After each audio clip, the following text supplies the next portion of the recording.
Assalamualaikum warahmatullahi wabarakatuh. Perkenalkan, nama saya Nabila Anggiasalwa dari Prodi Akuntansi Sore semester 3. Dosen pengampu saya Ibu Iva Marsifa, SEMM.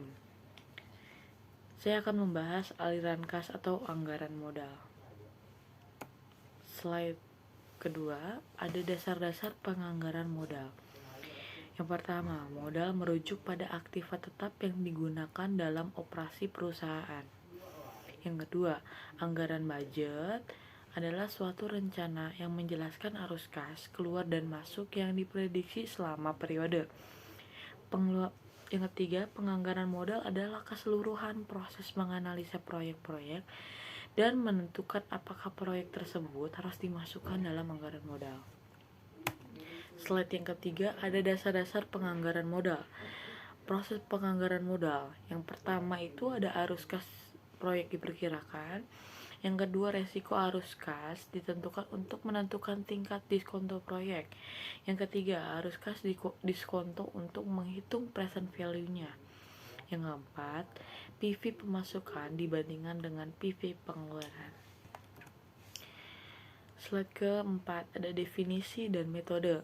Metode penerimaan atau penolakan proyek. Yang pertama, periode PP. Yang kedua, net present value (NPV). Yang ketiga, internal rate of return atau disingkat IRR. Yang keempat itu ada profitability index atau PI. Di slide selanjutnya ada payback period. Payback period adalah periode waktu yang diperlukan untuk pengembalian investasi. Contohnya, tahun perkirakan arus kas atau arus kas kumulatif. Di tahun 0 itu 1 juta. Di arus kas kumulatifnya juga 1 juta. Di tahun berikutnya satu tahun berikutnya itu 500, dan arus kas kumulatifnya itu 500. Yang kedua, di tahun kedua itu ada 400 arus kasnya, dan arus kas kumulatifnya ada 100 juta. 100 ribu, maaf. Di tahun ketiganya ada 300 ribu arus kasnya, dan arus kas kumulatifnya itu 200 ribu. Yang tahun keempat itu ada 100 ribu, dan arus kas kumulatifnya 300 ribu. Payback periode pada akhir tahun ketiga, atau tepatnya jika arus kas sepanjang tahun ketiga sama, pada tahun kedua ditambah jadi 100 per 30 sama dengan 2,33 per tahun atau 2 tahun 4 bulan. Slide selanjutnya, keuntungan dan kelemahan metode PP. Yang pertama, keuntungan mudah dihitung dan dimengerti, memberikan informasi, risiko, dan likuiditas proyek. Kelemahannya mengabaikan arus kas setelah PP, mengabaikan nilai waktu uang. Proyek A, investasinya 100 juta, kas masuknya di tahun pertama itu 50 juta dan sisanya itu 50 juta. Di tahun kedua 40 juta dan sisanya itu 10 juta. Tahun ketiga 30 juta sama dengan 10 juta per 30 juta, atau sama dengan 1 per 3 tahun atau 4 bulan. Jadi payback periode A sama dengan 2 tahun 4 bulan. Kriteria investasi diterima apabila payback periodenya kurang payback periode yang diinginkan. Jika sebaliknya, jika payback lebih lama, maka proyeknya akan ditolak. Contoh, perusahaan PT CBA mengusulkan proyek investasi dengan dana 900 juta dan ditargetkan penerimaan dana investasinya setiap tahun adalah 90 juta. Berapa payback periodenya? Dijawab, diketahui nilai investasinya itu 900 juta. Prosesnya itu 90 juta. Caranya 900 juta itu dibagi 90 juta jadi 10 tahun.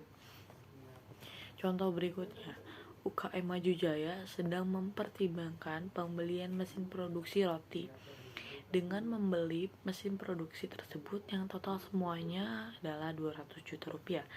Keuntungan atau pendapatan bersih didapat dari penambahan mesin tersebut adalah senilai 80 juta per tahun. Berapakah payback periode untuk mesin produksi ini? Payback periode sama dengan nilai investasi atau kas masuk bersih. Jadi payback periode sama dengan 200 juta yang nilai investasinya, dan kas masuk itu seharga 80 juta. Jadi payback periodenya itu 2,75 sama dengan kurang lebihnya 2 tambah 10, 2 tambah 0,75 sama dengan 0,75 kali 12 bulan itu 9 bulan. Jadi periode pengembalian modal atau payback periode untuk mesin produksi pembuat roti adalah selama 2 tahun 9 bulan. Contoh berikutnya, diketahui rencana proyek investasi dari PT Jaya Makmur Sentosa senilai 900 juta dengan umur ekonomis yang telah ditentukan selama 6 tahun. Dan syarat pengembaliannya selama 2 tahun 5 bulan dengan arus kas per tahunnya sebagai berikut. Di tahun pertama itu 450 juta, di tahun kedua 350 juta, di tahun ketiga 300 juta, di tahun keempat 250 juta, di tahun kelima itu 200 juta, di tahun keenam itu 150 juta. Maka tentukan payback periodenya. Jadi hal yang pertama harus kamu lakukan adalah meneruskan arus kas kumulatif dan dari data di atas, arus kas dan arus kas kumulatif. Di sini ada contoh tabel. Ada tahun arus kas kumulatif. Di tahun pertama arus kasnya 450 juta, arus kas kumulatifnya itu 450 juta. Di tahun kedua 350 juta, arus kas kumulatif itu 800 juta. Di tahun ketiga 300 juta arus kasnya, dan arus kas kumulatifnya itu 1 miliar 100 juta. Di tahun keempat ada arus kasnya 250 juta dan arus kas kumulatifnya 1 miliar 350 juta. Tahun kelima arus kasnya 200 juta dan arus kas kumulatifnya itu 1 miliar 550 juta. Tahun ke-6-nya arus kasnya 150 juta dan arus kas kumulatifnya itu 1 miliar 700 juta. Yang A itu 900 juta, yang B itu 800 juta, dan C itu 1,100 juta rupiah. N itu 2 tahun ditambah 1. Jadi sama dengan tahun kedua ditambah 1 tahun sama dengan tahun ketiga. Maka payback periodenya 2 tambah 900 juta dikurang 800 juta dikali 1 tahun. Jadi 1 miliar 100 juta dikurang 800 juta dibagi 2 ditambah 100 juta dikali 1 tahun. Dan 300 juta dibagi 2,33 atau 2 tahun 4 bulan.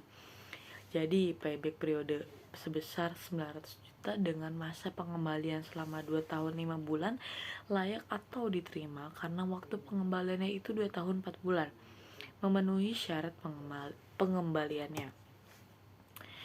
Di slide selanjutnya ada net present value. Dapat dihitung dengan menggunakan tabel di atas atau menggunakan rumus.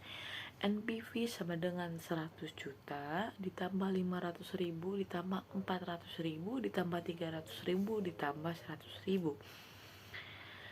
Jadi sama dengan 1 juta ditambah 454.550 ditambah 330.058 rupiah ditambah lagi 225.390 rupiah ditambah lagi 68.300 rupiah. Jadi totalnya 78.820. NPV positif, maka proyek diterima. NPV dipandang sebagai pengukur keuntungan suatu proyek yang terbaik karena fokus pada kontribusi proyek untuk kemakmuran pemegang saham. Sekian dari presentasi saya, kurang lebihnya mohon maaf. Assalamualaikum warahmatullahi wabarakatuh.